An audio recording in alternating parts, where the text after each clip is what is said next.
Kumusta, magandang umaga po sa inyong lahat mga kapwa ko ka-farmers, mga ka-viewers from Luzon, Visayas at Mindanao, pati sa abroad at ibang bansa. So sa lahat ng mga subscriber, viewers, share at commentator, maraming salamat po sa patuloy ninyo na pagsuporta sa ating munting YouTube channel. So ngayon mga ka-farmers, ay nagpapapitas po tayo sa pangalawang harvest sa ating ampalaya kung saan 48 days na.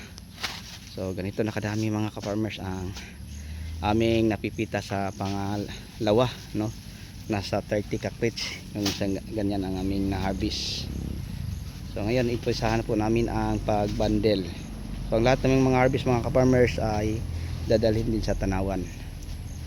So yun po ng mga ka-farmers, mga ka-viewers. So mamaya ilagay ko sa ating caption kung ilang kilo ang ating harvest. So sa unang harvest natin naka 390 kilos po tayo. So sa pangalawa estimate lang, hindi na siguro to bababa sa 500 kilos.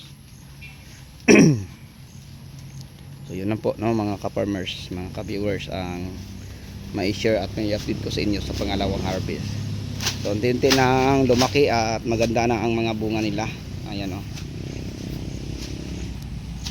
So yung harvest natin mga ka-farmers, hindi pa natin itong masabi na marami kasi marami namang ito itong puno. So sa madaling salita, ang ampalaya natin, yung time na stress siya, hindi siya nakapagbigay diretso ng maraming bunga kasi ngayon nag-recover pa lang po siya. So asahan natin sa mga susunod o mga panglima, 6, 7, 8 harvest, doon siguro marami na. So ngayon ito so may nagsabi, ang dami na ka-farmers ang harvest mo. Pangalawa pa lang, hindi natin masabi kasi napakadaming puno po ito. 6,000 ki kapuno, imagine, ito lang ang na-harvest, nasa mga 500 kilos. Dapat mga ka-farmers, kung kondisyon lang ang puno, nasa mga 1 tonelada na ito, mga 7 to 800.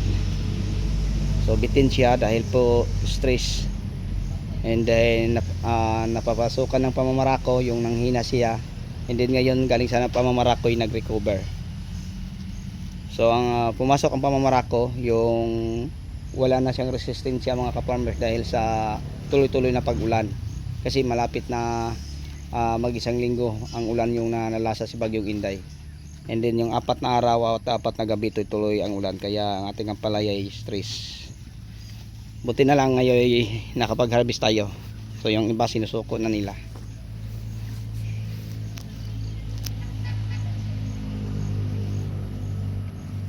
So yung greenhouse natin mga ka-farmers, tingnan nyo, hindi pa natin naayos, nasira sa bagyo. May tira pa tayong punglang sili dyan at saka talong.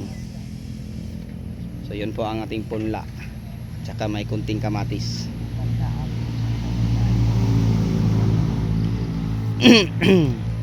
So baon tutunawan ang aming mga harvest ngayon.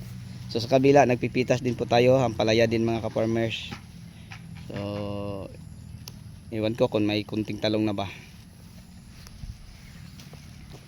Mar, shout out sa mga asawa, Mar.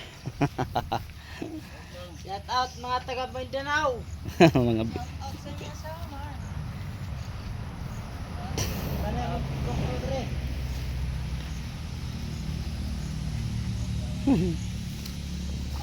Asawa, Mar. Ayot ugas. Kitari ka man ka, Mar. So ayan po mga ka-farmers, nakakatuwa na tingnan na kahit pa man maraming mga pagsubok sa pagtatanim ng mga gulay. Ayan. So ngayon mga ka-farmers, ang bawat bundle natin ay naglalaman po ito ng 10 kilo, yung isang ganyan mga ka-farmers, yung saktong 10 kilo lang. Ayan.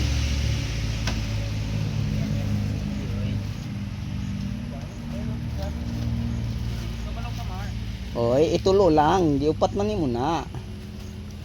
Palang, Mar. Opo, payag yabo. Ikuha na ipita na, makuha na siya. Kita, boy. Ipitin mo sa paa. Ayan, ang aming tanim ay ampalaya, ang aming ulam ay ampalaya din. Ayan na ang aming kusinero, nagluto na. Yan. Bravo, may pulo. 20 kilos. Timbangan na ito. Ubra mo ng timbangan, no? Ubra ka, no?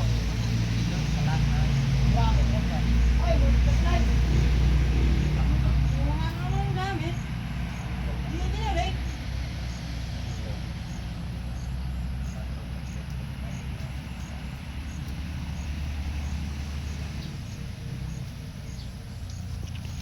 So, yan, nakakatuwa na. Ano man na? Dili tipo? Huh?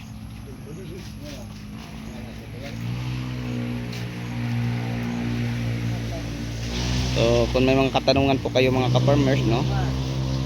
Patungkol sa ating pag-aalaga ng ampalaya, lalo na sa tamang paggamit ng mga insecticide, fungicide, pati foliar, paki-comment na lang po mga ka-farmers. So, yun lang po siguro ang may share at may bahagi ko po sa inyo. Okay, so bye-bye na po mga ka-farmers, and God bless. Hilot. Ay, inilapag Okay ba na? Puro na. Liktada daw.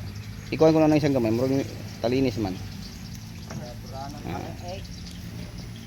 Yan.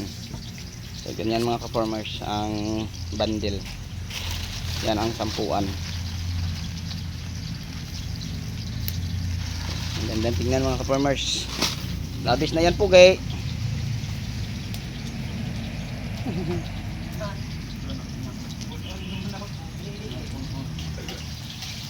Yan mga ka-farmers, nakakatuwa.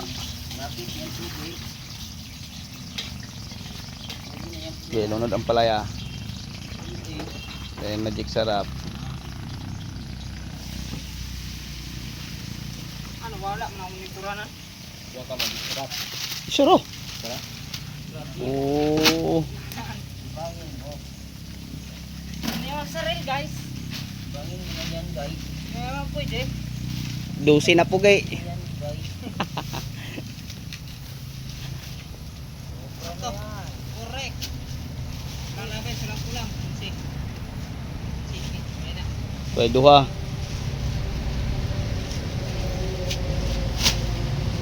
Okay. Timbang otro.